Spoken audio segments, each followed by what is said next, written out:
सज गेल घाट बाट सोहावन लागन है ललना रसावा मिली करियो करियो पुकार रासे छठी मैया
राजू मौसम देखियो देखाइए।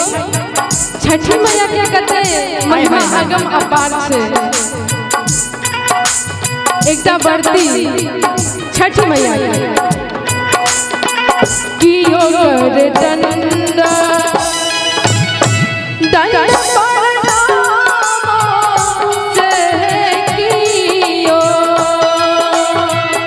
जल बिच ठाढ़ छठी नरे कियो करैये दंड परनाम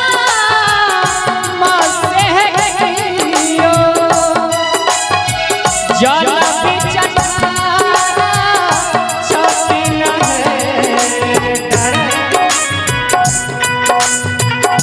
ललनार कियो रे करे मैया से गोहार से अरघ के देर भेले लगे ललनार कियो करे मैया मैया से गोहार रहते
लास्ट में बड़ा सुंदर छठी मैया के सोहर, बड़ा सुंदर भाव, बड़ा भाव सब भरल। हाय हाय हमर संतोष यादव जी लिखै छथिन और छठी मैया से कहै छथिन, की कहै छथिन?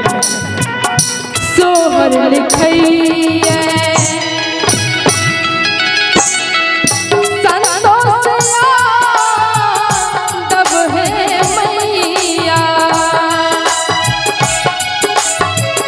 राजू कवि के सुनाबै रहे, सोहर लिखैये संतोषिया दबहे मैया, मौसम कवि के सुनाबै रहे। माया सोहर लिखैये संतोषिया दबहे भवानी, राज मौसम कवि के सुनाबै रहे। और लास्ट में सब गोटा छठी मैया के नाम पर एक बार दोनों हाथ उठाकर कने उठा लिया हाथ, हाँ आ ताली बजा कर कहबै कि ललना रे छठी मई के महिमा अगम अपार से बड़ा, तीके आस पुरबियो लाला रे छठी मई के महिमा अगम अपार से बड़ा, तीके आस पुरबियो हे। ललना रे छठी मई के महिमा अगम अपार से बड़ा,